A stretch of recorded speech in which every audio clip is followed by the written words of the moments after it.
Hello everyone. तो चलिए हम कंटिन्यू करते हैं अपना पॉलिटी सेक्शन, जिसमें आज हम देखने वाले हैं पार्लियामेंट के बारे में। ओके, तो पार्लियामेंट के बारे में आप सबने सुना हमेशा से होगा कि चुनाव हो रहे हैं, लोकसभा, राज्यसभा, ये सब आपने अलग अलग तरीके से सुने होंगे। बट एक parliament UPSC point of view से कैसे इंपॉर्टेंट है, काफी ज्यादा इंपॉर्टेंस रखता है, उसमें क्या क्या चीजें हैं वो सब हम देखेंगे। जैसे कि देखिए फंडामेंटल राइट्स, डायरेक्टिव प्रिंसिपल्स, ये सब जो चीजें काफी ज्यादा इंपॉर्टेंस रखती हैं। वैसे ही पार्लियामेंट का भी एक अलग ही वेटेज है, बट लोग अक्सर इसे बहुत अच्छे तरीके से इन डेप्थ एनालिसिस नहीं करते हैं। बट ये करना बहुत जरूरी है। अब जिस तरीके से कंपटीशन बढ़ते चले जा रहा है, और साथ ही में जो है प्रीलिम्स जो अब देने वाले एस्पिरेंट्स हैं, वो भी काफी ज्यादा एक्सपोनेंशियली बढ़ रहे हैं, तो हर एक टॉपिक जो है अपना एक अलग ही इंपॉर्टेंस रखता है। तो ये अब जो है हम देखेंगे। देखिए, पार्लियामेंट के बारे में अगर सबसे पहले प्रीलिम्स से रिलेटेड आप ये सब पॉइंट समझिए कि सब जो है सारे एक तरीके से प्रीलिम्स में भी पूछे जा सकते हैं। मेंस में अगर आपको आ गया राइट समथिंग अबाउट पार्लियामेंट और कुछ इस तरीके से क्वेश्चन फ्रेम कर दिया, वहां भी आपको काम आएगा। तो पार्लियामेंट को सबसे पहले ये Westminster model of government कहते हैं। आपको कहीं दे दिया कि Westminster model of government, अब आप समझ ही नहीं पाओगे। तो ये पार्लियामेंट्री फॉर्म ऑफ गवर्नमेंट ही होता है और कुछ नहीं। ठीक है, ये आपको याद रखना है। फिर British constitute inspires the parliamentary system. तो पार्लियामेंट्री सिस्टम बेसिकली कहाँ से आया? ये ब्रिटिशर्स के थ्रू आया हुआ है। ओके, ये कौन से पार्ट में होता है? तो पार्ट 5 ऑफ द कॉन्स्टिट्यूशन में होता है। पार्ट 5 कॉन्स्टिट्यूशन में होता है। अब जैसे अगर मैं बोलूँ पार्ट 5 में ये होता है, तो फिर पार्ट 1 2 3 4 में क्या क्या होता है, वो आपको रिवाइज करना है, माइंड में लाना है। ठीक है, तो ये हमने देख लिया, ये वेस्टमिनिस्टर मॉडल ऑफ गवर्नमेंट है, ब्रिटिश ने जो है इसे लाया है by the inspiration of British parliamentary system. अब ये मेंशन्ड कहाँ पर है? 79 से लेके 122 आर्टिकल के बीच में है ना। जो हम बात कर ले पार्लियामेंट्री का मतलब है कि भाई हम इंडिया से रिलेटेड बात कर रहे हैं, इंडियन पार्लियामेंट्री सिस्टम। तो वो यहाँ पे इंस्पायर हुआ है ब्रिटिश से, और जिसे कि वेस्टमिनिस्टर कहते हैं। ये आपको दिमाग में रखना है। ये नहीं कि हम एक जेनरिक पढ़ रहे हैं। ओके, कि वर्ल्ड लेवल में ऐसा होता है, ये होता है, जी नहीं। ऐसा कहीं थोड़ी होगा कि 79 से 122 जो है ये इंडियन पार्लियामेंट्री सिस्टम जो है, ये इंडियन कॉन्स्टिट्यूशन के अंदर जो लिखा हुआ है, वो आपको यहाँ पर बताया जा रहा है। ओके, या इतनी मोटी कॉन्स्टिट्यूशन तो पढ़िएगा नहीं। जो भी एग्जाम स्पेसिफिक है वो यहाँ पे बताते हैं। तो ये आपको याद रखना है सर, ये इंपॉर्टेंट है, ये नहीं है। देखिए जितना इसमें बताया वो सारी चीजें इंपॉर्टेंट है। ओके, कि उसका एक्सट्रैक्शन है, इंपॉर्टेंट चीजें जो भी पीवाईक्यूज में भी आए हैं, जो काफी इंपॉर्टेंट होता है और एक हर एक नॉर्मल सिटीजन को भी जानना चाहिए। तो अपने संविधान के बारे में तो हर किसी को जानना चाहिए। तो you can tell your parents, you can tell your friends, you can tell your brother sisters, बड़े हैं छोटे हैं, सबको कि ये ऐसी ऐसी चीजें होती है, बिकॉज एवरीवन शुड नो कि being a citizen of India. Okay, अब पार्लियामेंट जो है 3 पार्ट्स में है। अब अक्सर ना लोग यहाँ गलती कर देते हैं, जो उतना नहीं समझते पार्लियामेंट, उनको लगता है दो है, एक राज्यसभा है, एक लोकसभा है, ये मिलके पार्लियामेंट बनाती है। अब यहीं पे कोई ऐसा प्रीलिम्स में क्वेश्चन आ जाएगा, वो गलत हो जाएगा। क्योंकि पार्लियामेंट प्रेसिडेंट भी उसमें होता है, काउंसिल ऑफ स्टेट्स, यानी कि जो आपका राज्यसभा हो गया, और हाउस ऑफ द पीपल जो आपका लोकसभा हो गया। ओके, लोकसभा को लोअर हाउस भी बोलते हैं, राज्यसभा को अपर हाउस भी बोलते हैं। ये सारे जो टर्मिनोलॉजी से आपको दिमाग में क्लियर होने चाहिए। ठीक है, बट ऐसा नहीं है कि सिर्फ राज्यसभा प्लस लोकसभा ये मिलके आपका पार्लियामेंट बन जाता, जी नहीं।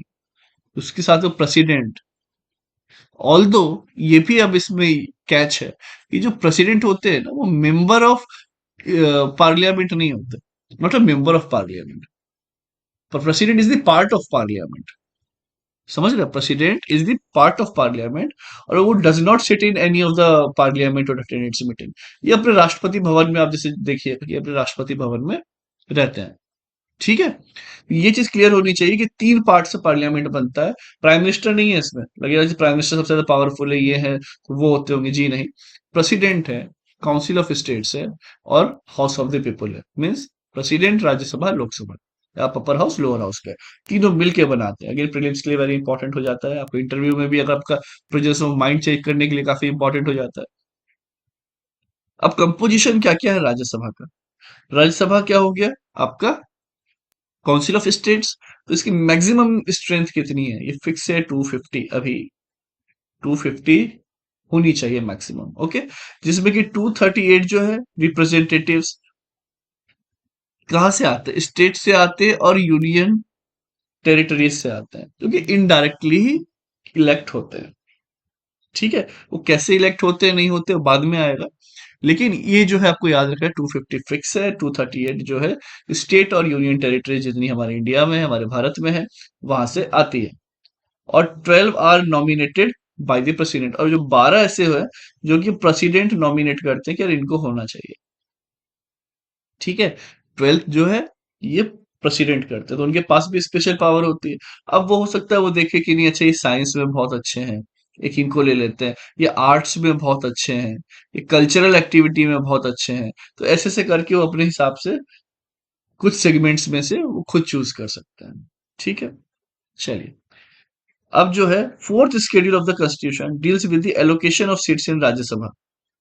तो एलोकेशन ऑफ सीट जो है राज्यसभा में to the states and union territory, ये शेड्यूल 4 में है। किसमें है ये? शेड्यूल 4 में है। ये आपको यहाँ पे याद रखना है।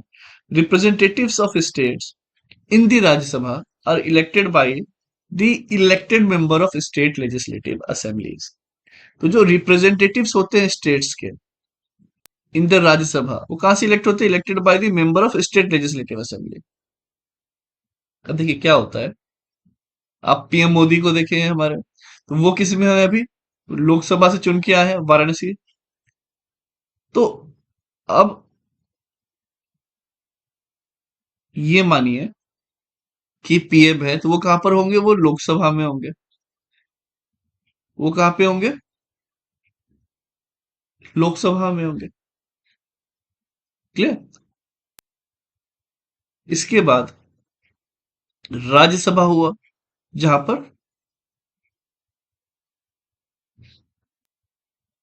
पार्लियामेंट जो हमारा बनता है, लोकसभा प्लस राज्यसभा, ये सेंट्रल लेवल पे होता है। ठीक है, प्लस प्रेसिडेंट।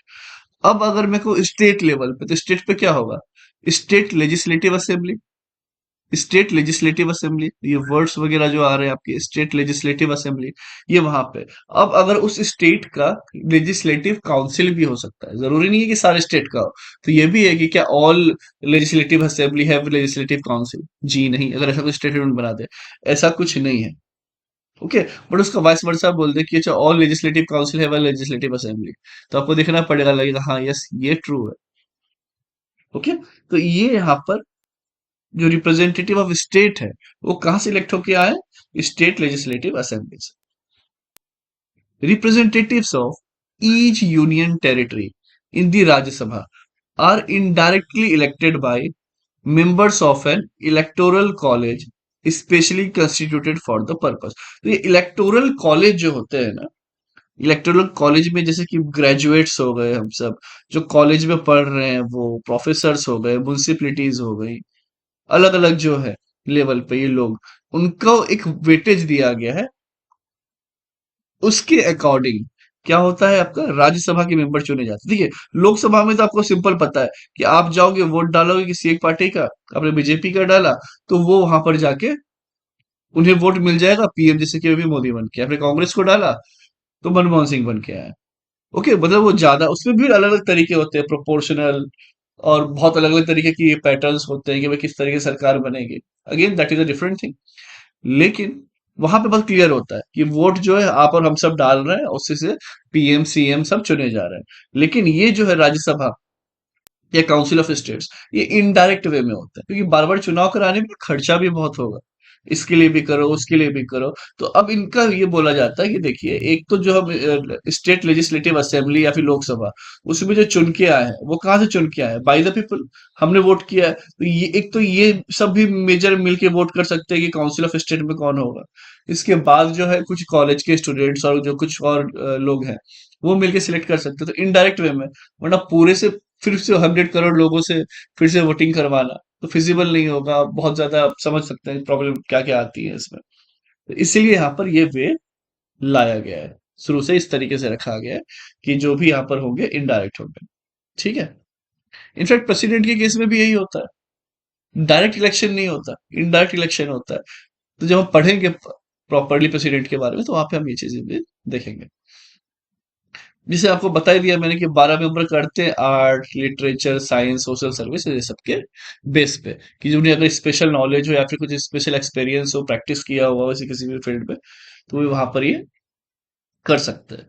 जैसे एग्जाम्पल के लिए मान लीजिए आर्ट, आर्ट में जैसे सिंगिंग विंगिंग सब कुछ आ जाता है, तो सोनू निगम इतनी वर्सेटाइल है, तो कल अगर वो चाहें प्रेसिडेंट कि हम यहाँ पर सोनू निगम को जो है राज्यसभा का मेंबर बनाना चाहेंगे, तो वो जो मेंबर बनते हैं ना, तो उस समय वो किसी पॉलिटिकल पार्टी के होते नहीं, तो बाद में वो भले चूज कर ले, डिफरेंट थिंग।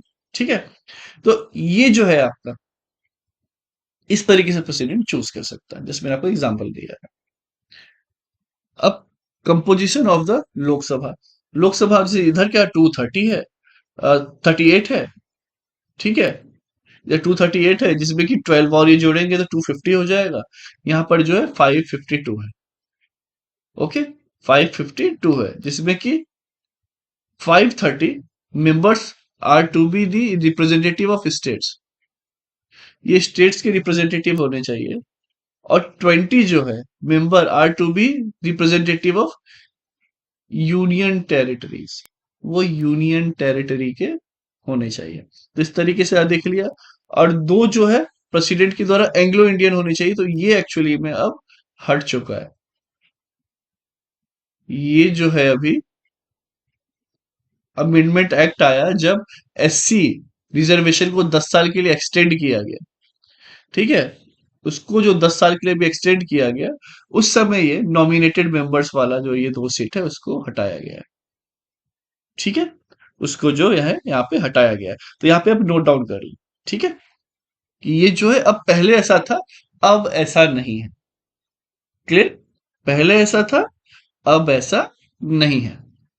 तो अभी भी जो है मेंबर्स 552 ही होंगे, सीट्स उतनी है। बस ये जो है आपका दो जो नॉमिनेट करते थे प्रेसिडेंट हर बार, वो चीज अब खत्म की गई है।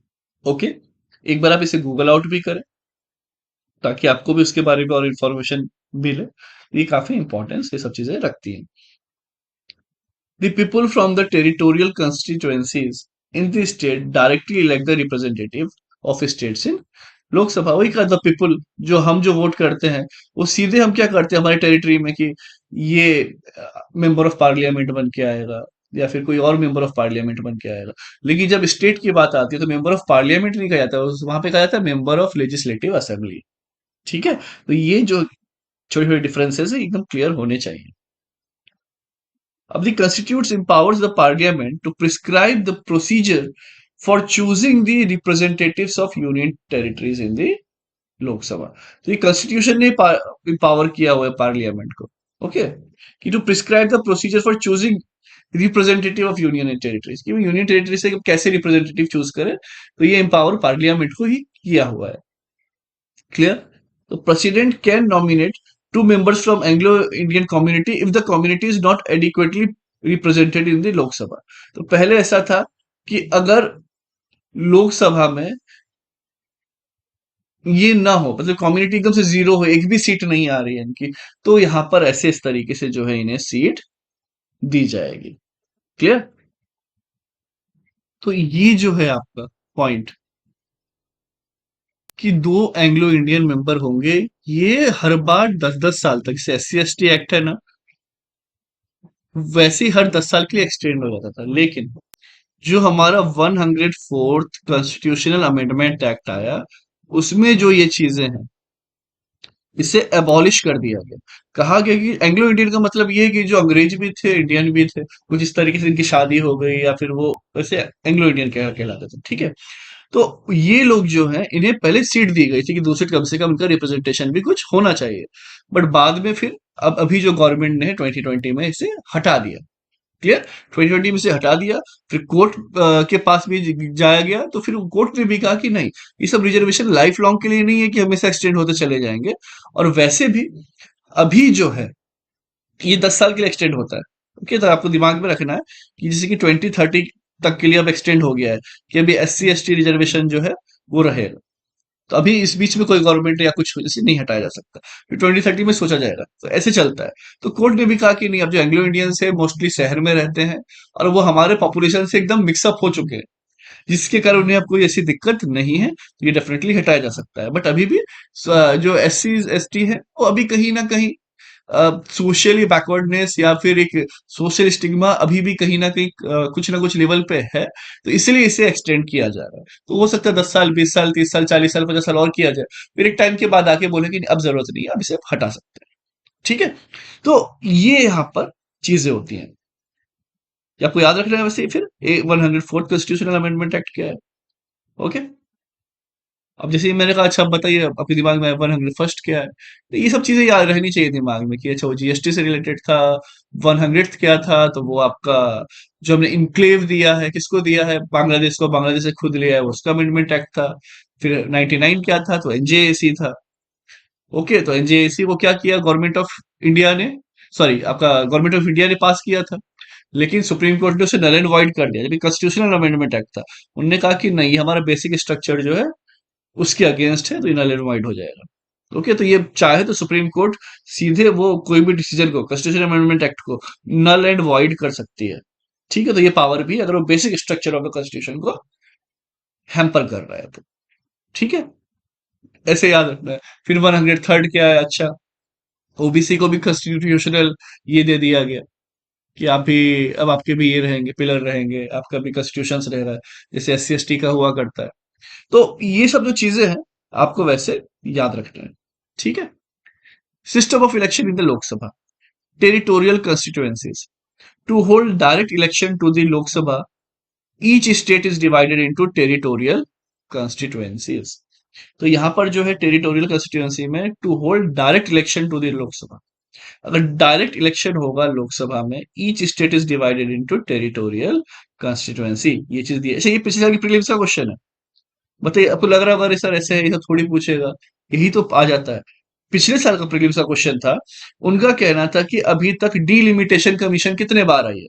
अब सबको ये याद था कि 2026 के बाद, देखिए कहीं लिखा होगा यहाँ,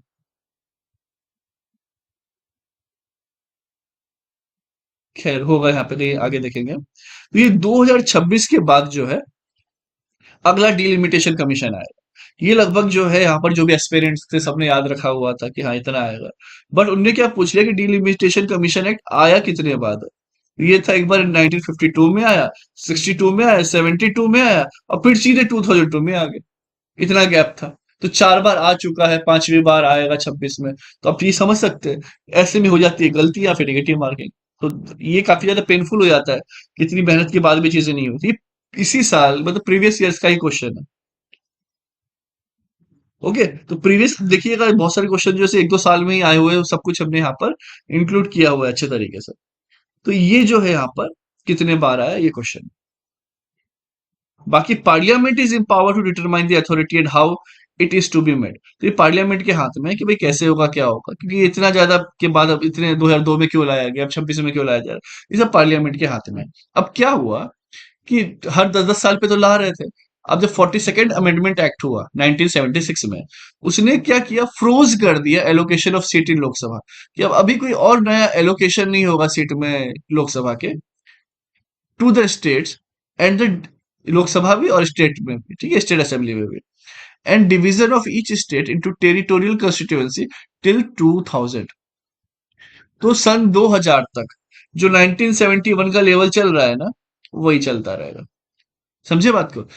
कि भाई उस समय जितनी सीट्स थी 1971 में, तो सन अब 81 में और बढ़ाओगे अभी, और जैसे भी आपको 550 दिखी वहां पे, 552 दिखी, इधर जो आपको 250 दिखी, तो ये सीट्स अभी यही चलती रहेगी। तो यहाँ पे भी वही है कि उसके बाद फिर बैन कर दिया रीएडजस्टमेंट में। अब 2000 तक के लेवल पे तो ले आए। अब समझिए बात को। पहले क्या कहा कि हर 10-10 साल पे सीट्स बढ़ती चली गई। सपोज करिए पहले, जैसे 552 है, पहले मान लीजिए 200 रही होगी, मैं एग्जांपल बता रहा हूँ। ठीक है, यहाँ पे मान लीजिए 200 रही होगी, जस्ट फॉर एग्जांपल। यहाँ पे आते हुए 250 हो गई, यहाँ पे जो है वो आते हुए जो है आपका 400 हो गई, और यहाँ पे आते आते 552 हो गई। समझ रहे हैं? तो अब इनका कहना था कि जब 552 हो गई, तो हम भी अब हर साल देखिए 552 ही फिक्स पढ़ रहे हैं। ये भी बढ़ तो नहीं रही, पॉपुलेशन भी तो देश की बढ़ रही है ना, पॉपुलेशन में चेंज आ रहा है, सब कुछ चेंज आ रहा है, फिर सीट भी तो बढ़नी चाहिए उस हिसाब से। लेकिन बोल दिया नहीं, यहाँ पे नहीं बढ़ेगी भाई, एक एक फिक्स फिक्स टाइम पे बढ़ाएंगे, वरना दिक्कत होगी। ओके। तो अब यहाँ पे आया कि जो 1971 के सेंसस के हिसाब से, क्योंकि हर 10 साल में सेंसस हो जाता था, तो 1976 में क्या कहा गया अमेंडमेंट एक्ट में कि वैसे फ्रोज कर दो 2000 तक इस लेवल पे। मान लीजिए 1971, जहाँ पे जैसे मैं कह रहा हूँ कि मान लीजिए 300 था, तो 300 ही चलता रहेगा 2000 तक। ठीक है, 2000 तक। इसके बाद जो है 2000 में कहा गया कि ठीक है, अब ये जो है readjustment was extended till the year 2000। अब पहले 1971 के लेवल पे था, अब 2000 के लेवल पे चला है। तो जैसे 2000 आ गया तो यहाँ पर देखा गया लगभग लगभग हमारे पास 552 सीट्स होनी चाहिए बढ़ा के। ठीक है, 30 सालों में ये जो हमने देखा, 30-40 सालों में 552 सीट्स होनी चाहिए। तो अब यहाँ पर क्या हो गया, 552 सीट्स हो गई। ये कि आपका 42nd अमेंडमेंट पे हुआ, ये फिर 84 में हुआ, ये भी आपको याद रखना। 42 टू या 84 ऐसे याद रख सकते हैं, ये एक जैसे ही हैं क्योंकि एलोकेशन से रिलेटेड है सीट्स के। तो यहां पर कहा गया कि सीट्स जो है अगेन 25 साल तक क्या किया जाएगा, फ्रीज कर दिया जाएगा। अब देखिए, मैं बोला 2026 तो सब याद रखे हुए थे कि भाई 2000, 2000 बोलिए, 2001 का पॉपुलेशन बोलिए, उसके हिसाब से आपने फिक्स कर दिया इस एक्ट के हिसाब से 25 साल और, तो 2026 तक 552 सीट ही चलेगी। ठीक है, उसके बाद जो है वो सीट्स ऊपर नीचे जो भी हो वो तब की बात है। ठीक है, तो ये यहाँ पे आपको याद रहा, सबको ये तो दिमाग में था, लेकिन ये याद नहीं रख पाए कि भाई 4 बार अभी तक हुआ है, 5वीं बार वो तब होगा। ओके। अब लेटर 87th अमेंडमेंट एक्ट 2003 आया, provided for the delimitation of constituencies based on the 2001 census, not the 1991 census. सही बात है, 2001 के सेंसस के हिसाब से होगा। वहीं से मैंने आपको 25 साल जोड़ के दिखाया, 2026 हो गया। However, this can be done without altering the number of seats allocated to each state in the लोक सभा। तो अल्टरिंग किए बिना भी कर सकते हैं, वो भी यहाँ पर ये बताया हुआ है। Reservation of seats for SC and ST. Now the constitution has abandoned the system of communal representation. Communal मतलब ये है कि सिख को अलग देंगे, मुस्लिम को अलग देंगे, सब ये उसमें देश का पार्टीशन ऐसे ही हो चुका था। तो और वो तोड़ने वाली बात नहीं करना चाह रहे थे कि फिर आगे जाके फिर बोलेंगे हमें और दो, फिर टूट टूट के पूरा बल्कनाइज हो जाए, पूरा देश ही के टुकड़े टुकड़े टुकड़े हो जाए। तो ये कम्युनल रिप्रेजेंटेशन तो बंद किया, लेकिन फिर it provide for the reservation of scheduled caste and scheduled tribe. Lok Sabha के लोकसभा में ये स्टार्ट रहा, आज भी है। तो based on the population, based on क्या चीज, बेस्ड ऑन पॉपुलेशन, जो है पॉपुलेशन रेशियो के हिसाब से सीट्स जो है वहां पर फिक्स की गई। Okay. Originally this reservation was operate for 10 years. मतलब ऐसा था कि 1960 तक अगर इक्वलिटी आ गई तो ठीक है, उसके बाद खत्म कर देंगे। लेकिन फिर ये हर 10-10 साल पे एक्सटेंड होते चला गया, और आज भी हुआ है। कौन से में, 104th अमेंडमेंट एक्ट में, जिसमें कहा कि एंग्लो इंडियन तो खत्म किया, लेकिन ये चल रहा है। तो अगर कोई ऐसा आपको बोलता है कि एक बार ऐसे हल्ला हो रहा है, अभी तो इंडिया में वो ये पढ़ते नहीं है लोग और बस ऐसे ही घबरा जाते हैं। कांग्रेस बोल रही है कि अगर बीजेपी आई तो एससी एसटी एक्ट हटा देगी, रिजर्वेशन 10 साल के लिए हटा देगी। सर पॉसिबल ही नहीं है। अभी वो सरकार आई भी है तो भी नहीं हटा सकती। क्यों नहीं हटा सकती? क्योंकि 2030 तक तो उन्होंने ही बढ़ाया है, और 10 साल के पहले वो चेंज भी नहीं कर सकते। ऐसा नहीं है कि मन उठाया और कुछ भी कर दिया। तो ये सब चीजें हमें बताना है, लोगों को समझ में होनी चाहिए कि यार ये पार्टी ये गलत बोल रही है, बीजेपी ये गलत बोल रही है, कांग्रेस वो गलत बोल रही है, आप ये गलत बोल रहे हैं। ये पता होना बहुत जरूरी है। ये तभी हो पाएगा कि जब हमारे पास नॉलेज है तो हम ये बिना सोचे, बिना अननेसेसरी डर के हम अपना वोट डाल सके। कि यार ये तो पॉसिबल ही नहीं है कि 2030 तक तो हो गया, कहाँ से हटाएगी? अच्छा काम कर रही तब डर जबरदस्ती का कर रहे हो। एक ये आएगा किसी के दिमाग में, आप झूठ क्यों बोल रहे हो? तो कहीं आपके मन में तो ये चीजें नहीं है। तो ये सब बहुत सारी चीजें होती है। तो ये कब आएगा? जब आपके पास फैक्ट होगा, आपके पास नॉलेज होगा। ये इंपॉर्टेंट है, ये जो है इंपॉर्टेंट है कि अगर 30 तक एक्सटेंड हो गया, कोई नहीं हटा सकता। 30 के बाद ही हटाएगा कोई भी और पार्टी है। ठीक है, और वो भी जरूरी नहीं है फिर वो एक्सटेंड हो जाएगा। और अभी की कंडीशन देखिए, लगता है कि शायद 10 से 20 से 30 साल और एक्सटेंड मिनिमम हो। तो उसके बाद फिर धीरे धीरे काफी, जब इकोनॉमिकली हम 2050 के आसपास देखिएगा, 60 के आसपास एक सुपर पावर बनेंगे। हमारी इकोनॉमी आज 5 ट्रिलियन है, उस समय 30 ट्रिलियन 40 ट्रिलियन होगी। कहीं ना कहीं इक्वेलिटी और इगैलिटेरियन सोसाइटी की तरफ हम बढ़ने चलेंगे उस समय। तो तब हो सकता है कि ये सब चीजें को हटाया जाए। वरना आज के टाइम हर जगह रिजर्वेशन आ गया, ईडब्ल्यूएस में भी रिजर्वेशन है, जनरल में, ओबीसी में, एससी एसटी, हर जगह तो रिजर्वेशन ही रिजर्वेशन हो गया है। एटलीस्ट एग्जाम और बाकी चीजों में तो है ही। First past the post system. The parliament has adopted the system of territorial representation, first past the post system for the election of member of Lok Sabha. तो लोकसभा के मेंबर जो है इसके हिसाब से जाएंगे। ओके, अभी आगे हम देखेंगे first past the post system, ये आपको याद रखना है। अब देखिए ड्यूरेशन ऑफ टू हाउसेस, जो राज्यसभा है ये कब बना, 1952 में। It is a continuing chamber, ये सरकार मतलब ऐसा नहीं होता सरकार कभी गिर गई या ये, राज्यसभा हमेशा चलता रहेगा, ये परमानेंट बॉडी है, ये कभी गिरने वाला नहीं है, मतलब नॉट सब्जेक्ट टू डिसोल्यूशन, इसका कभी डिसोल्यूशन नहीं होगा। ये यहाँ पे आप गांठ बांध ले, रट लें। ठीक है, how ever 1/3 of its member retire every 2 year, तो 1/3 अभी इस साल रिटायर हुए, हर 2 साल पे रिटायर होते हैं, 1/3 उसके 2 साल, उसके 2 साल, जब कोई रिटायर होगा तो नया आएगा, तो ये साइकिल जो है चलती रहती है, और कभी ऐसा नहीं होता कि ये डिसॉल्व हो जाए। लेकिन लोकसभा डिसॉल्व हो सकती है, जैसे आप देखते होंगे पूर्ण बहुमत अगर नहीं है और कोई अगर आपसे सपोर्ट हटा ले तो आपकी सरकार तब गिर सकती है, तो डिसोल्यूशन हो गया, उसे बोलते हैं डिसोल्यूशन। ओके, तो ये सब जो चीजें हैं, तो it is not a continuing chamber, ये कंटिन्यू रहेगा। नॉर्मल टर्म 5 साल का है, बट आप गारंटी नहीं दे सकते। From the date of first meeting after general election, after which it is automatically dissolve, तो 5 साल बाद तो ऑटोमेटिक डिसॉल्व हो ही जाता है।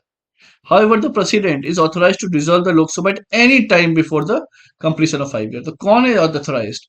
प्राइम मिनिस्टर है क्या? जी नहीं, प्रेसिडेंट ऑथराइज्ड है कि 5 साल के पहले भी कभी भी कर सकता है वो, क्या, डिसॉल्व, कि वो देखेंगे कि ये नहीं, अभी भी जो बहुमत है वो पूरी नहीं है पार्लियामेंट चलाने के लिए, तो वो चाहे तो डिसॉल्व उसके पहले भी कर सकता है। At this can not be challenged in court of law, तो ये नहीं है किसी भी कोर्ट में जाके चैलेंज किया जाए कि नहीं देखो गलत किया है, नहीं, प्रेसिडेंट के पास ये प्रॉपर राइट है। इंपॉर्टेंट हो गया कि नहीं? आपको लगेगा कहीं भी सिखाएंगे, कहीं कैन नॉट आ गया, ये आ गया, तो अक्सर गलत होता है, जी नहीं, आप चैलेंज नहीं कर सकते हो, प्रेसिडेंट ने बोला है डिसॉल्व तो डिसॉल्व। ओके, आप ज्यादा से ज्यादा जो किस कारण किया है, किस तथ्य के कारण किया, वो पूछ सकते हो। ओके, आपको कैसे लगा ये नंबर कम है, क्या है, वो अलग चीज है, लेकिन आप इसे चैलेंज नहीं कर सकते। मिनिस्ट्री ऑफ पार्लियामेंट, ये मेंबरशिप ऑफ द पार्लियामेंट, तो ये आपका क्या, to become a member of parliament, अगर आपको मेंबर ऑफ पार्लियामेंट बनना है तो आपको सिटीजन होना चाहिए इंडिया का। ओके, और जो है आपका we can subscribe to an oath before the person authorised by the election commission, ये याद रखिए। इसके बाद जो इंपॉर्टेंट है पहला ये है, बस मेन तो यही इंपॉर्टेंट है कि not less than 30 years of age in the case of Rajya Sabha, आपको राज्यसभा में सिलेक्ट होना है तो आपको 30 से कम एज नहीं होनी चाहिए, और लोकसभा को प्राइम मिनिस्टर बनने का मतलब 25 साल से बड़े हैं तो आप बन सकते हैं लोकसभा के थ्रू। अच्छा, अभी क्वेश्चन ये आ जाएगा, तो क्या सिर्फ लोकसभा वाली प्राइम मिनिस्टर बन सकते हैं, क्या राज्यसभा वाले प्राइम मिनिस्टर नहीं बन सकते? जी, ये भी प्राइम मिनिस्टर बन सकते हैं। ओके, जैसे मनमोहन सिंह, वो राज्यसभा के ही मेंबर थे, करेक्ट, तो वो इसके थ्रू बने थे। अभी जो नरेंद्र मोदी है वो लोकसभा के मेंबर है, चुनाव लड़के आए हैं, है ना? तो ये जो है यहाँ पर ये लोकसभा के मेंबर है। तो यहाँ पर जो मिनिमम एज है 25 साल है, यहाँ पर 30 साल है, ये याद रखना है। और must possess other qualification prescribed by the parliament, वो पार्लियामेंट जो जो बोलेगा वो होना चाहिए। डिस्क्वालिफिकेशन कब हो जाएगा, नहीं बन पाएंगे, अगर मान लीजिए कोई आप ऑफिस ऑफ प्रॉफिट रखे हैं, यूनियन स्टेट गवर्नमेंट, आप मान लीजिए कोई आप यूपीएससी सिलेक्ट हो गए, आप वहां पर एज आईएएस भी, और आप सोच रहे हो मैं ये बन जाऊं पीएम, नहीं, आप डिस्क्वालीफाई, तो ये जॉब छोड़िए, तब चुनाव में उतरिए, मतलब बेसिकली ये बात हो जाए। देखो भाई यहाँ पर he is of unsound mind, मतलब माइंड उतना क्लियर नहीं है, कुछ भी नहीं है, तो वो ऐसे लोग नहीं बन सकते। अभी बताइए वो किसी को भी बना दे ऐसे टाइम पे, जो कि अनसाउंड माइंड का है, कभी भी कुछ भी कर दे, तो वो नहीं बन सकता। कोर्ट का कहना है ही इज अनडिस्चार्ज इंसॉल्वेंट, है ना, जिसने प्रॉपर कोई भी इस तरीके का पैसे का गमन या कुछ भी ऐसा कुछ किया हुआ हो, वो नहीं बन सकता। He is not a citizen of India, और is voluntary acquired the citizen of foreign state, तो वो भी नहीं बन सकता। He is so disqualified under any law made by parliament, parliament ने कोई कानून बनाया जिसे आपने देखा है कि 2 साल से ज्यादा जेल अगर कुछ हुई, है ना, तो अगले 6 साल तक जो है वो चुनाव नहीं लड़ सकते, ये तो ऐसा ही कुछ कंडीशन प्रेसिडेंट के लिए है, तो वो भी यहाँ पर उस हिसाब से भी डिस्क्वालीफाई हो जाएंगे। क्लियर? तो चलिए अब देखते हैं presiding officers of the parliament. अच्छा, इसके पहले ये जो यहाँ पर चेंजेस आपको बताए थे ना एंग्लो इंडियन के बारे में, ये करेक्ट करके आपको पीडीएफ में मिल जाएगा। ओके, कि अर्लियर प्रेसिडेंट नॉमिनेट कर पाते थे, अब ये जैसे कि आपको पता है नहीं करेंगे। अच्छा, अब आपको लग रहा है एरर कैसे हो गया? देखिए जो कंटेंट टीम बनाती है ना, तो ये लक्ष्मीकांत से बना है। अब कभी-कभी क्या होता है, लेटेस्ट एडिशन नहीं है या करंट अफेयर्स में कहीं मिस हुआ है, तो इस कारण यहाँ पर, और वैसे भी बहुत बार कुछ ऐसे एरर्स हो जाते हैं। तो इट मीन्स अगर आपको पढ़ाया जा रहा है तो इसलिए डबल चेक किया जाता है कि एक कोई बना रहा है और एक पढ़ा रहा है, ताकि इसके कारण एरर्स जो मिनिमाइज हुए। जैसे अभी पढ़ाते-पढ़ाते सामने आ गई ये चीज़ें, तो वहाँ पे आपको क्लियर कर दिया। तो ये टीम को फिर बोल दिया जाएगा, तो वहाँ पे वो चेंजेस कर देंगे। ठीक है? तो इसीलिए जो करंट अफेयर्स है ना, जो भी पढ़ा रहे हैं, चाहे वो यूट्यूब चैनल पे पढ़ा रहे हैं या चाहे जैसे भी आप ये कर रहे हैं, आप परचेज करके रखें, वो बहुत जरूरी है। इसलिए जो है वो काफी ज्यादा जरूरी हो जाता है। आपको करंट अफेयर्स के बिना सिविल सर्विस क्रैक करना इज नेक्स्ट टू इम्पॉसिबल। वो आपको करते रहना है, ये तो है ही है। अब ये छोटी छोटी चीजें जो है ये करंट अफेयर्स में चेंज हो गई, ध्यान नहीं दिया गया, पहले से जो रटके बैठे जो हर साल तैयारी कर रहे हैं, तो वहां से ये इश्यूज क्रिएट होते हैं। ओके, समझ में आ गया होगा। अब देखिए, presiding officers of the parliament, कौन कौन से प्रिसाइडिंग ऑफिसर्स जो कि पार्लियामेंट में बेसिकली बैठते हैं? स्पीकर ऑफ लोकसभा, जी हाँ, स्पीकर ऑफ लोकसभा। तो ये क्या है? The speaker is elected by the Lok Sabha from amongst इस मेंबर। मतलब ऐसा है कि वहां पर अगर मानिए 552 लोग हैं, ठीक है, लोकसभा की बात चल रही है, तो 552 लोग हैं, उसी में से एक चूज होके ये बनेगा मेंबर ऑफ लोकसभा से, चूज होके एक मेंबर बनेगा स्पीकर। क्लियर? तो ये आपको यहां पर समझना है कि भाई यहीं से बन रहा है, कहीं बाहर से नहीं लाया जा रहा। जैसे प्रेसिडेंट जो है वो तो बाहर से रहते हैं, वो ऐसा नहीं है कि लोकसभा या राज्यसभा के मेंबर है। Got it? तो सेम इस वे में आपको यहां पर ये चीजें समझनी है। सेकंड जो है आपका, when ever the office of the speaker fall vacant. अब कभी हो गया यार वो बीमार है, नहीं आ पाया, कुछ भी रीजन है, तो ऐसी कंडीशन में the Lok Sabha elects another member to fill the vacancy. वो तुरंत जो है फिर वही पे, चलो यार ये नहीं है, कोई बात नहीं, हम दूसरे को इलेक्ट करते हैं, क्योंकि एक स्पीकर होना जरूरी है। ये समझ में आ गया। अब क्या करेंगे, प्रीलिम्स में आपको ऐसे स्टेटमेंट बना देंगे, अमॉन्ग मेंबर, या फिर बोलेंगे it can B outside, outsider also. तो आपको ये सब जो है लाइक प्रेसिडेंट, आपको ये सब जो है एकदम क्लियर होना चाहिए माइंड, कि नहीं ऐसा ही होता है। ठीक है? थर्ड देखिए, अगर हम, when a resolution for the removal of the speaker is under consideration of the house. मतलब अब मानिए जैसे आपने इम्पीचमेंट ऑफ प्रेसिडेंट वर्ड सुना होगा, आगे हम देखेंगे उसे अच्छे से कैसे इम्पीच करते हैं, मतलब कैसे अपने पद से हटाना। Like we all have selected you, यहाँ पे मतलब ये हो गया कि we all have member of lower house have selected you as a speaker. Okay, speaker जो है उसके वहां पे क्या किया गया, सिलेक्ट किया गया। अब आपको बताना है, तुरंत जाके खुद गूगल करें, आदत डाले गूगल करने की, कि स्पीकर कौन है। ठीक है? दिमाग में रखे, अगर आपको अभी के स्पीकर याद है तो पिछले 4-5 देख लें, या फिर पहला स्पीकर कौन था वो देख लें। ये सब भी आजकल स्टेटमेंट बना बना के पूछे जा रहे हैं। ओके, तो ये हमें आदत डालनी है कि we should ask. Now there are various things, आप चैट जीपीटी से पूछ लें, आप अलग अलग एआई टूल्स से पूछ लें, तो वो भी आपको आंसर्स देंगे। करंट अफेयर्स उनका सही नहीं होता, बट स्टैटिक क्वेश्चंस जो होते हैं वो सही रहते हैं। ठीक है?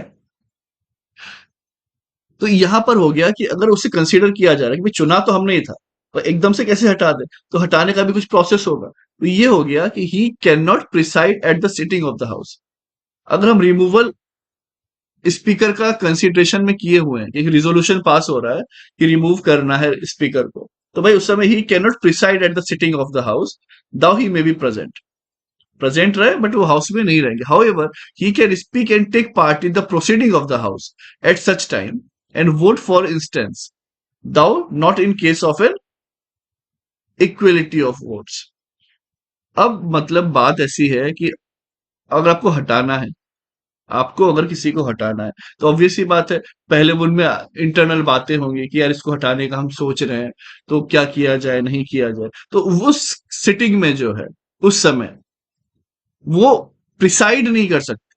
जैसे आप देखते हो मेंबर ऑफ लोकसभा जो, सॉरी आपके जो स्पीकर बैठे हुए होते हैं, वो उस समय बैठे हुए नहीं रहेंगे वहां पर, भले वो प्रेजेंट हो, क्योंकि वो इंटरनल बातें चल रही है ना।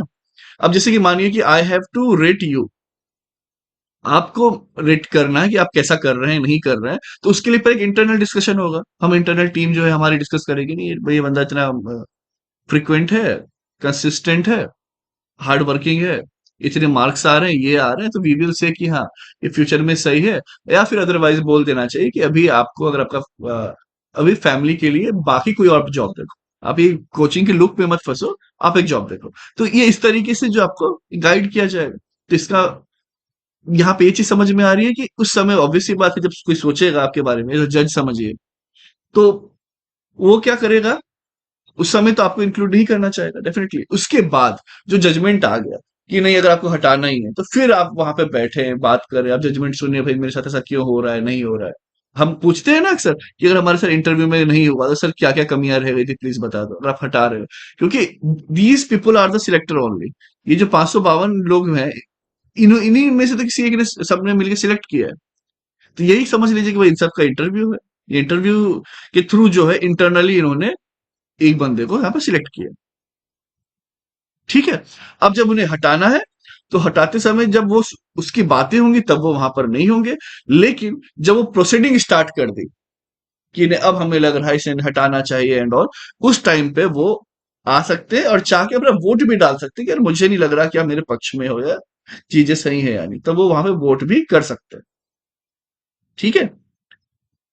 तो फर्स्ट इंस्टेंस में जो है वो वोट कर सकते हैं। अब देखिए पावर एंड फंक्शन की बात की जाए तो भाई क्यों सब स्पीकर बना रहे हैं, कुछ तो पावर होगा ना। Speaker is the head of Lok Sabha, again important हो जाता है।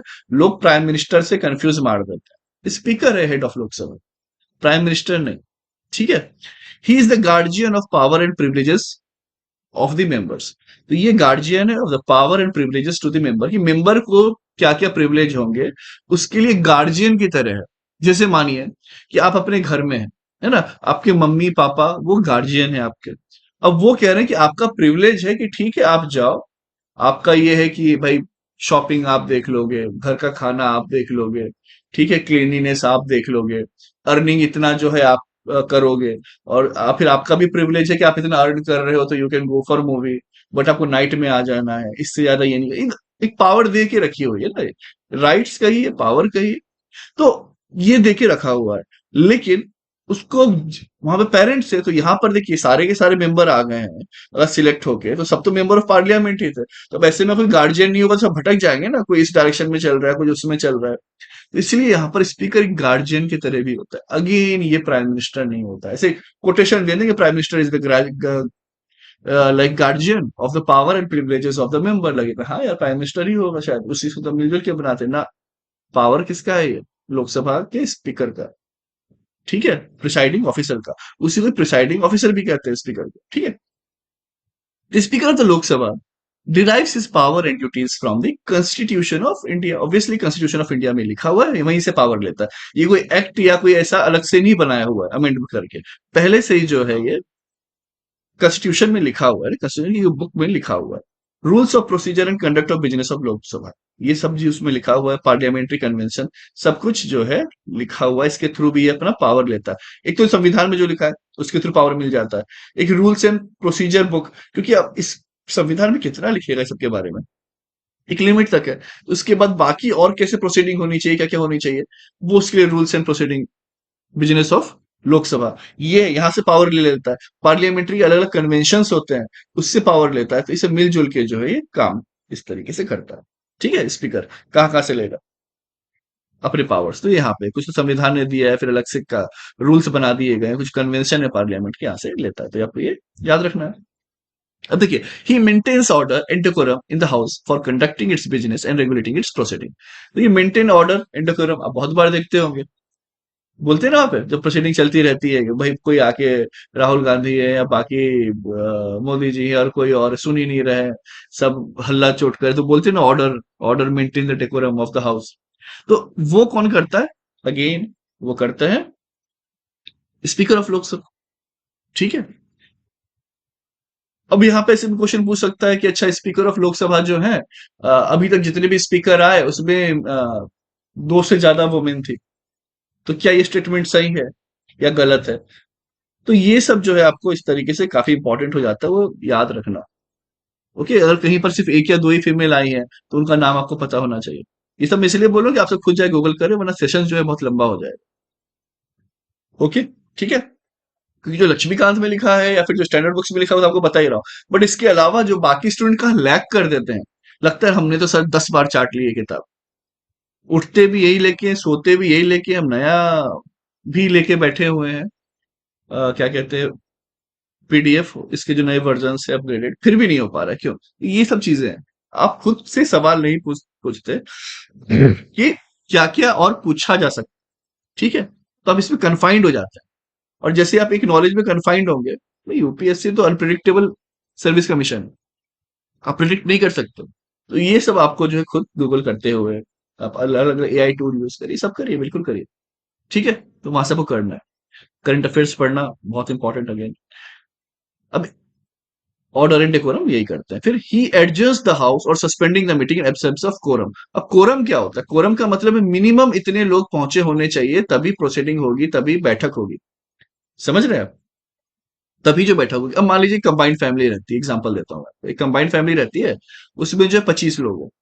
अब अगर मान लीजिए कोई डिसीजन लेना है, तो एक वो होगा ना कि कम से कम यार 25 में से 10 लोग तो आए। एग्जाम्पल दे रहा हूँ, 10 लोग तो आए। और फिर वो हम चलिए 25 के 25 नहीं आ पा रहे, तो हम 10 में मिलके जो है सर, ये मतलब फैमिली को बोलते डिसीजन लिया है, आगे से ऐसा ऐसा होगा भैया। सब्जी राजू लाएगा, तेल काजू लाएगा, और खाना बर्फी बनाएगी, ठीक है? तो अब ये यहाँ पे डिसीजन ले लिया गया। ओके, तो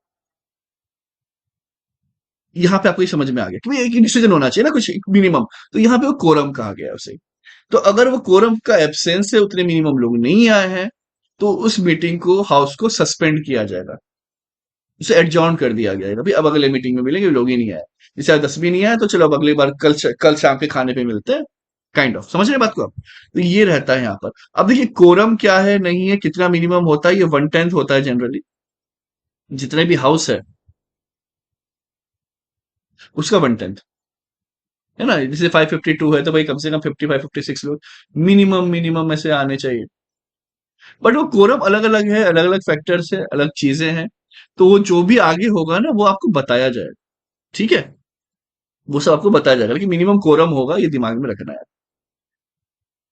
he does not vote in the first instance. अब मान लीजिए वोटिंग होती है ना, ये मान एक बिल आया, अब वो चाहे सिंपल मेजोरिटी का बिल हो, या फिर वो स्पेशल मेजोरिटी चाहिए, वॉट एवर, कोई भी बिल हो, ये भी याद रखना दिमाग में। आपको लगेगा कि सिंपल में पहली बार में कर सकता है, बाकी में नहीं कर पाएगा, स्पेशल मेजोरिटी वाले में, जी नहीं। वोट पहली बार में कर ही नहीं सकता, but he can exercise a casting vote in the case of tie. अब बात ऐसी मजेदार है, तो स्पीकर का काम है सभी करना, हम वोट नहीं डालेंगे, लेकिन अगर टाई हो गया, बराबर बराबर हो गया, मान लीजिए 200-200 वोट पड़ गए, 200-200 वोट पड़ गए, अब क्या करें? तो आपको लगेगा सर 400 ही वोट हुए, ये तो अब उसका भी अलग फंडा है ना, सारे लोग तो प्रेजेंट नहीं होंगे, 2/3 of the present in voting, ये सब जो पढ़ेंगे हम, देखेंगे इसे और इन डेप्थ में आगे। तो अब 400 लोग हो गए, अरे अब तो टाई हो गया, तो ऐसे में ये जाएगा, तब अपना वोट डाले। समझ रहे हैं बात को? तब जो है प्रिसाइडिंग ऑफिसर जो है, स्पीकर ऑफ लोकसभा, ये जो है वहां पे तब जाके वोट डालेंगे। तो अक्सर ऐसे कंडीशन में जिस पार्टी के होते हैं वो अपने पार्टी को ही डालते हैं, वो बात है। लेकिन ये तब डालेंगे, वरना तब तक ये चीजें नहीं होंगी। क्लियर? आगे देखेंगे, he presides over joint sitting of the two house. हाँ, अब अगर ज्वाइंट सिटिंग हो, अब देखिए क्या होता है, जैसे कि यहां पर लोकसभा में क्या हुआ, आपके जो स्पीकर है लोकसभा के, स्पीकर ऑफ लोकसभा, ये बैठे हुए थे, ये चेयरपर्सन थे।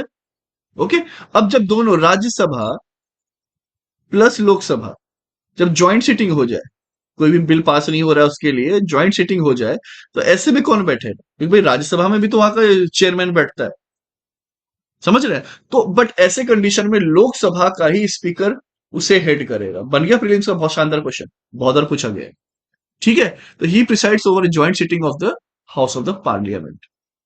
अब थर्ड देखेंगे, he can allow a secret sitting of the house at the request of leader of the house. Leader of the house अगर बोल रहा है कि यार एक बैठक की जरूरत है, तो एक सीक्रेट सिटिंग की जा सकती है। ये भाई देखिए, मेन ये समझिए ना कि घर उनका है। अब बोलिए यार पार्लियामेंट की चाबी खोलो, हमें इतने ही लोगों के साथ मिलना है, हमें बातें करनी है, तो देश के लिए काफी कुछ इमरजेंसी सिचुएशन है, या कुछ ये है जहां पे अभी हम सारे लोगों को नहीं बोल सकते कि मैसेज लीक ना हो, है ना? ये सब काइंड ऑफ आपने देखा होगा, नोटबंदी के समय हुआ है, ज्यादा लोगों को नहीं पता था। एक एग्जांपल दे रहा हूं मैं। तो वो सीक्रेट सेटिंग वगैरह भी कर सकते हैं। ये भी किसके हाथ में है? ये आपके स्पीकर के हाथ में है, लोकसभा के स्पीकर। ठीक है। He decides whether bill is bill, money bill और नॉट। तो मनी बिल है या नहीं, क्योंकि मनी बिल होने के अपने फायदे होते हैं कि वो बस लोकसभा से पास हो गया तो राज्यसभा अगर उसे पास करे ना करे वो सजेशन दे सकता है, अदरवाइज लोकसभा से जो मनी बिल हो एज इट इज पास हो जाए। समझ रहे हैं? तो ये आर्टिकल जो है 110 के अंदर में रहता है। बाकी इसका हिसाब ना इन डेप्थ हम आगे देखेंगे, कोई परेशान होने वाली बात नहीं, बस ये इसके बारे में हल्का सा आपको बता दिया। And his decision is final. मतलब ऐसा नहीं है कि अब इसने बोल दिया ये मनी बिल है, अब आप सुप्रीम कोर्ट पहुंच रहे हो कि नहीं नहीं this is not a money bill, no, this is final. तो एक अलग ये भी बना देगा कि लोकसभा का ये लेता है और वो फाइनल है। आपको लगेगा नहीं फाइनल तो नहीं है यार, रिव्यू होता होगा। समझ रहे हैं? क्योंकि हर कोई तो बेसिक स्ट्रक्चर में डाल के रखा ही हुआ है तो उसके नाम पे पहुंच जाएंगे, जी नहीं ये फाइनल डिसीजन है, इसलिए बैठा हुआ, वरना हर केस सुप्रीम कोर्ट पे पहुंच जाए तब तो हो ही गया, कोई कुछ काम ही नहीं हो पाएगा देश में। Again he decides the question of the disqualification of member of Lok Sabha. अब ये पूछ सकता है क्वेश्चन ऑफ डिस्क्वालिफाई, क्यों डिस्क्वालीफाई कर रहे हो, ऐसे ही एवे ही कि मेरे पार्टी का था, मेरी बात नहीं सुनी, ठीक है, क्या क्यों नहीं सुनी, क्या नहीं सुनी, तो बताओ। ऐसे ही नहीं है कि भाई ये डिस्क्वालीफाई डिस्क्वालीफाई मन हो गया अभी कि अमित शाह उठे डिस्क्वालीफाई डिस्क्वालीफाई, है ना, और वहां से कोई दूसरी पार्टी उठ रहे हैं, तो वो चीजें नहीं होगी। वो लोकसभा का मेंबर पूछेगा, ये जो है स्पीकर जो है वो पूछेंगे, क्वेश्चन करेंगे डिस्क्वालिफिकेशन पे कि भाई ऐसा क्यों किया। ठीक है। तो speaker has the right to ask questions based on disqualification. Clear? He acts as the ex officio chairman of the Indian parliamentary group. तो इंडियन पार्लियामेंट्री ग्रुप के भी चेयरमैन यही होते हैं, एक्स एफिसियो ऑफिसियो चेयरमैन। ठीक है। इसके साथ साथ जो है ज्वाइंट सिटिंग के समय भी यही प्रिसाइड करते हैं, बाकी अपने में तो ये प्रिसाइड करते ही करते हैं। अब डेप्यूटी स्पीकर ऑफ लोकसभा, अब ये डेप्यूटी क्यों है? The speaker, deputy speaker elected by Lok Sabha itself among its member, same है जैसे इसे करते थे वैसे ही नहीं करते। But he is elected after the election of speaker has taken. Speaker आ गया तो अब डेप्यूटी स्पीकर आएगा। इसके बाद the deputy perform the duties of the speaker office when it's vacant. अब कहीं नहीं है, अवेलेबल नहीं है या किसी और काम में है, समझ रहे हैं, तो उस समय नहीं है वो वहां पर। क्योंकि जैसे हम बोलते हैं ना कि सारे के सारे एक जगह अवेलेबल तो नहीं हो सकते, भाई जब ये नहीं हो सकते तो ऑब्वियस सी बात है इज अगेन द मेंबर। और उनको भी अपने बहुत बार होता है कि अपनी लेजिस्लेटिव पार्लियामेंट में जैसे वो मेंबर ऑफ पार्लियामेंट चुन के आए हैं तो वहां भी उनको काम करना है, बहुत रीजन है, या फिर बीमार है या कुछ और चीजें हैं, इमरजेंसी आ गई है, वो नहीं है, तो उस कंडीशन में डेप्यूटी स्पीकर जो परफॉर्म करेंगे स्पीकर की ड्यूटी। ठीक है। डेप्यूटी स्पीकर है वन स्पेशल प्रिविलेज, उनको भी एक स्पेशल है, देखिए जो उनको दी हुई है तो उनको है that whenever is appointed as a member of a parliamentary committee he automatically become chair. तो जब पार्लियामेंट्री कमिटी के मेंबर अगर उन्हें अपॉइंट किया तो ऑटोमेटिकली चेयरमैन बन जाते हैं। अब समझने वाली बात है, देयर इज अ कैच कि जो स्पीकर है वो तो चेयरमैन है ही है पार्लियामेंट्री कमेटी के, जो है वो ऑलरेडी, समझ रहे। बट अब अगर बात की जाए कि अगर ये वैकेंट, अब ये कमेटी के अंदर मान लीजिए लोकसभा से 25 मेंबर होते हैं, मैं एग्जांपल के लिए बता रहा हूं, जरूरी तो नहीं है ना कि इस 25 मेंबर में लोकसभा के अलग अलग होते हैं, कहीं 15-7 राज्यसभा से, कहीं 22 लोकसभा से, कहीं 25। तो मैं एक नंबर बता रहा हूं आपको, ये 25 जो है अलग अलग कमेटी के अलग अलग ये होते हैं, लोकसभा से थे। अब जो स्पीकर बने ये इसके मानिए हेड है, इसके चेयरमैन है, चेयरपर्सन, ठीक है। लेकिन जो डेप्यूटी स्पीकर बना जरूरी थोड़ी है वो इन 25 में होगा ही होगा, कोई जरूरी नहीं है। तो अब ये कह रहे हैं कि अगर कोई डेप्यूटी स्पीकर बन रहा है और उसे इसका मेंबर बनाया जा रहा है तो ऑटोमेटिकली वो चेयरमैन बन जाएगा। क्योंकि बहुत बार क्या होता है कि ये प्रिसाइड करने के लिए तो जरूरी है कि भाई स्पीकर नहीं है, स्पीकर अगर नहीं तो डिप्टी स्पीकर काम कर लेगा, लेकिन कमेटी को जरूरी नहीं है वो उस दिन जरूरत ही हो, समझ रहे बात को, तो वो रहे ना रहे वो बाद में भी स्पीकर आके वो काम संभाल लेंगे, ऐसा है। लेकिन जब जरूरत पड़ गई है तो फिर उनको क्या उसका मेंबर अपॉइंट कर देंगे, ऑटोमेटिक वो चेयरमैन बन जाएगा। Got it? ये सब बारीकियां जो होती है काफी इंपॉर्टेंस रखती हैं। अब देखेंगे हम the panel of chairperson of Lok Sabha. तो the panel of chairperson of Lok Sabha, तो under the rule of Lok Sabha the speaker nominates from amongst the member a panel of not more than 10 chairman. तो जो पैनल है ना ऑफ चेयरपर्सन ऑफ लोकसभा, तो इसमें जो है under the rule of Lok Sabha speaker nominates from among the member of panel of not more than 10 chairman. तो 10 से ज्यादा नहीं होंगे उस पैनल, 10 से ज्यादा नहीं होंगे, ये जो है आपको याद रखना है। Any of them can preside over the house in the absence of speaker और डेप्यूटी स्पीकर। मतलब ये है भाई, कभी ये भी ना रहे ये भी ना रहे, तो क्या, अब तो दिक्कत हो गई।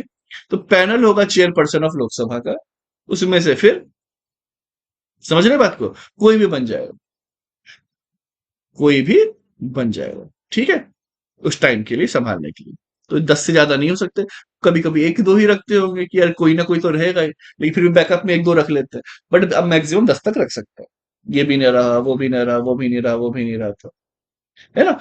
जैसे कि अब यहाँ पे इसे नॉर्मली समझने वाली बात है कि भाई इतना क्यों रख रहे हो। अब कई होते हैं ना रख रहे हैं, लोग वर्स्ट सिचुएशन के लिए रेडी रहते हैं कि यार ऐसा हो गया वैसा हो गया तो कोई तो रहे, तो 10 तक का है, ठीक है। बाकी जरूरी नहीं कि 10 हो ही हो। इसलिए ये सब वर्ड्स जो होते हैं ना, नॉट मोर देन 10, तो इसका मतलब ये नहीं कहीं दिया हुआ कि मिनिमम 4 या 5 पैनल में होने चाहिए। क्या कहीं ये वर्ड लिखा है? नहीं लिखा है। तो कहीं ये आ गया कि मिनिमम 5 तो होने चाहिए पैनल ऑफ चेयर, ये गलत हो जाएगा। तो ये अपने आप दिमाग लगाना है। अब ये नहीं कि प्रतीक सर ने तो ये पढ़ा दिया है, 10 से ज्यादा नहीं हो सकता, अब वो बोल देगा 5 से कम नहीं हो सकता, ये तो पढ़ाया ही नहीं था। ओके, तो ये यहाँ पर इस तरीके से अगर वैसा कुछ होगा मिनिमम, तो वी विल इंक्लूड इट, है ना। बाकी जब आपकी लर्निंग होती रहेगी, आप नई नई चीजें सीखोगे, वो अलग बात है, लेकिन यहां पर ये इस तरीके से दिमाग में रखना है। ये कि it can be asked like this also. अब स्पीकर प्रोटेम, तो अब अगर ये देखिए, as provided by the constitution the speaker of last Lok Sabha vacates his office immediately before the first meeting of newly elected Lok Sabha. तो जब प्रोवाइड है, कॉन्स्टिट्यूशन में दिया हुआ है कि the speaker of last Lok Sabha जो भी है, वो वैकेट करेगा office immediate before the first meeting of the newly Lok Sabha. समझ रहे हैं कि अभी पहला आने वाला है, तो अब जो है वो वैकेट कर देगा सीट। लेकिन ऐसा नहीं सरकार गिरी तो उसी समय वो वैकेट करे, तब वैकेट नहीं करेगा जब नई सरकार बन के आ गई। समझ रहे हैं, देयर इज अ डिफरेंस। आज सरकार गिर गई, अब चुनाव होगा, अब जब चुनाव होगा तब नया आएगा। लेकिन इस बीच में क्या ये वैकेट रहेगा? जी नहीं, यहाँ पे स्पीकर रहेगा तब तक, अगले वाले को चार्ज देगा। समझ रहे बात को? तो ये स्पीकर प्रो टेम की बात है कि भाई टर्म जो है आपका प्रो लेवल हो गया ना, एक तरीके से एडिशनल हो गया, सब हट गए अपना हटे हो। Therefore the president appoints a member of Lok Sabha as a pro tem speaker, ठीक है। तो प्रेसिडेंट ऐसे टाइम पे अपॉइंट कर देता है। अब ही is the senior most member of the house, senior most member of the house. जैसे देखिए, जब पहली बार क्या हुआ, जब पार्लियामेंट्री सिस्टम बना, तो यार अब एकदम से कौन होगा वहां पे लोकसभा का ये कुछ टाइम के लिए, समझ रहे हैं आप, कौन होगा प्रेसिडेंट, कौन होगा ये। तो अब जैसे आपने प्रोसेस बना दिया, प्रेसिडेंट इलेक्शन ऐसे होगा, ये ऐसे होगा, वो वैसे होगा, तो अब ऐसे कंडीशन में पहले तो कोई नहीं रहेगा, उसको चेंज करना पड़ेगा। अगली बार कोई सेकंड आया प्लेस ले लिया, तो पहली बार कोई कैसे प्लेस लेगा। तो इसीलिए फर्स्ट सिटिंग में क्या किया कि न्यूली इलेक्टेड ले आए, जो कि क्या हो, सबसे वो एज में बड़े हो, सीनियर मोस्ट मेंबर हो, तो ये इज्जत भी हो जाएगी, है ना। तो अभी सिन्हा जी थे, अब ये भी आप गूगल कर सकते हैं सीनियर मोस्ट कौन था उस समय जब पहला ये बना था। His main duty is to administer oath to the new member.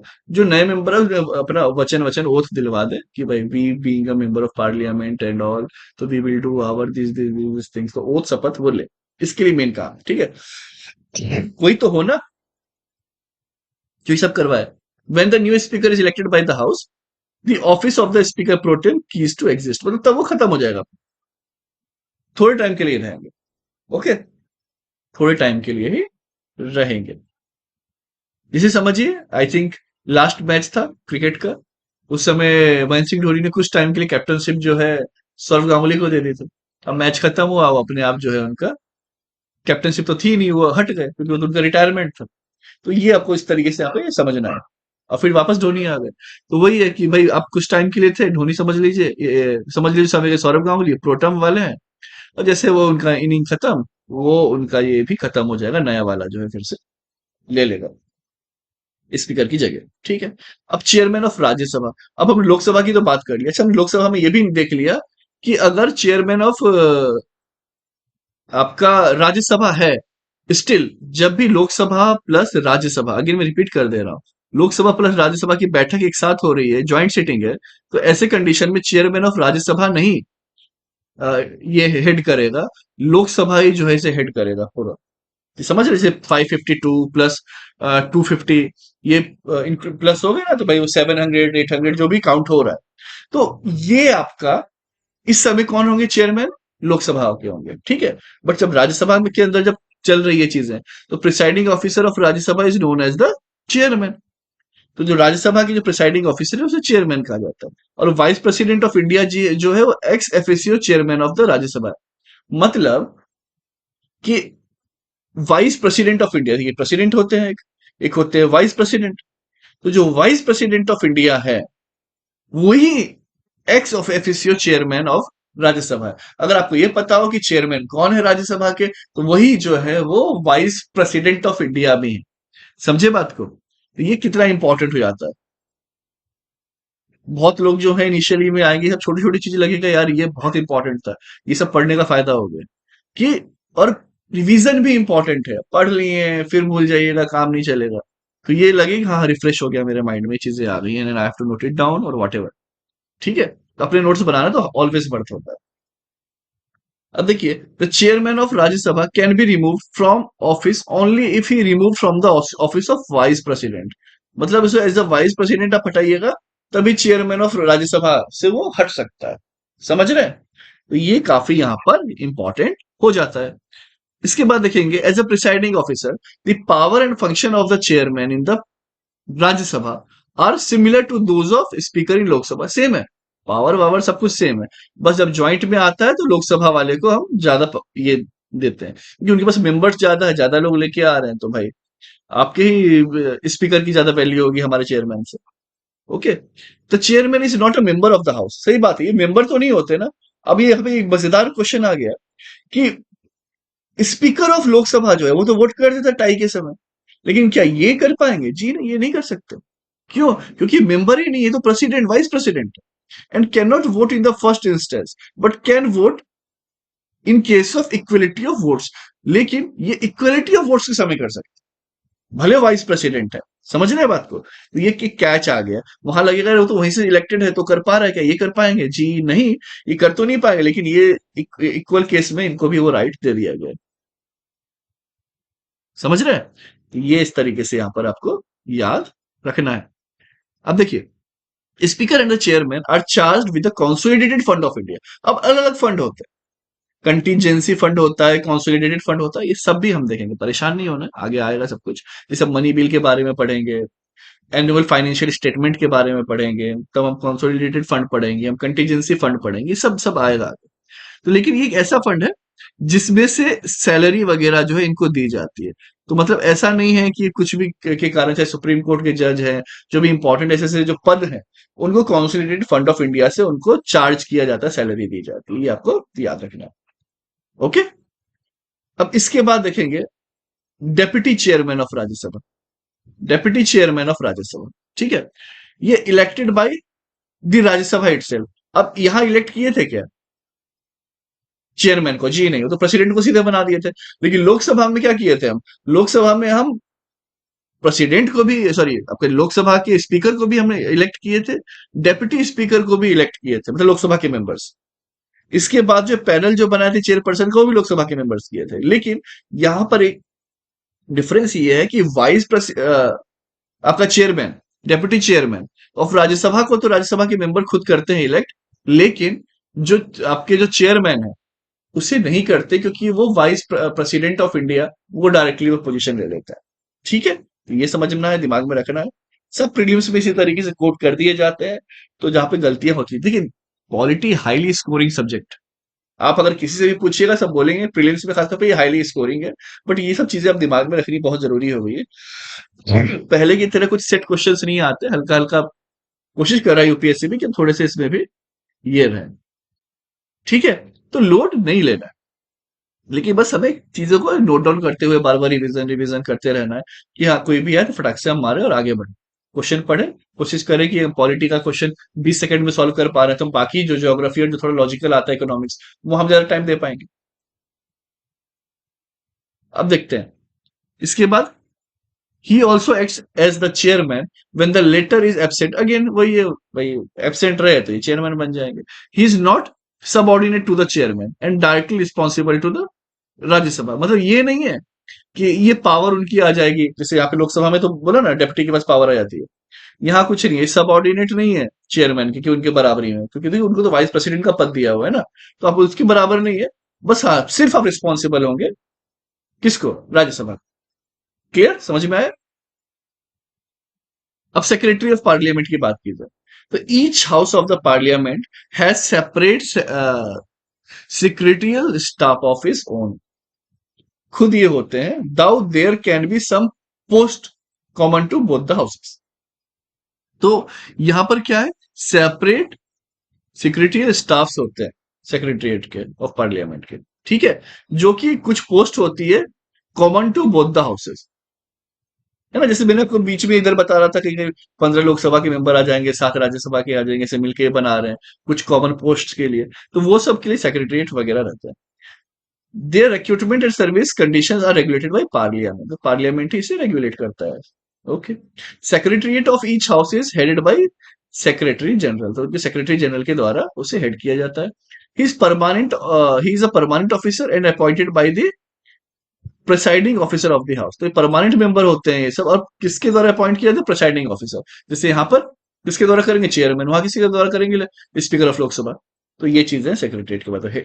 कौन करता है इसे appoint, presiding officer of the house, chairman या फिर आपका स्पीकर ऑफ लोकसभा। ये याद रखना, ये भी प्राइम मिनिस्टर वगैरह प्रेसिडेंट नहीं है, ये भी इंपॉर्टेंट हो जाता है। ओके, चलिए फिर अब ये देखते हैं प्रिसाइडिंग ऑफिसर ऑफ पार्लियामेंट क्या क्या करते हैं, या क्या क्या उनके पास स्पीकर होते हैं लोकसभा के, डेप्टी स्पीकर भी है लोकसभा के, प्रिसाइडिंग ऑफिसर्स हैं पार्लियामेंट के, पैनल भी है, चेयरमैन ऑफ लोकसभा जो आपको बताया था 10 से ज्यादा नहीं होना चाहिए, स्पीकर प्रोटेम, ये भी इसी से रिलेटेड है क्योंकि ये भी तो वही है ना, प्रिसाइडिंग ऑफिसर ही है, कुछ टाइम के लिए है, ये फ्यूचर के लिए अब समझिए कि रखे हुए हैं कि इमरजेंसी में। डेप्टी होते हैं, अगर स्पीकर ना रहे तो ये भी ना रहे तो ये बनेंगे, प्रोटम थोड़े टर्म के लिए बनते हैं।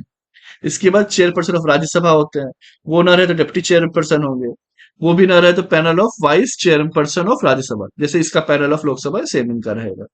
फिर सेक्रेटरीट ऑफ पार्लियामेंट, ये सब भी जो है प्रिसाइडिंग ऑफिसर से रिलेटेड है, ठीक है, ये सब भी जो है इसी से रिलेटेड है। तो ये जो है हमारा यहाँ पर कंप्लीट हो गया है। तो चलिए अब मिलते हैं नेक्स्ट सेशन में, और बाकी अपने लोगों को, दोस्तों को, उनसे भी बताएं कि नहीं हमें फायदा हो रहा है। तो आप सब भी रिक्वेस्ट है कि सबसे बोलें, है ना, कि यहाँ पर जो है आप पढ़ सकते हैं बिल्कुल काफी अच्छे तरीके से। तो अपने दोस्तों को भी बताएं, शेयरिंग इज केयरिंग, और वो हमेशा करें। ये नहीं सोचे कि अरे मैं अपना पढ़ रहा हूँ या पढ़ रही हूँ, थोड़ा टाइम दे दिया तो क्या हो गया।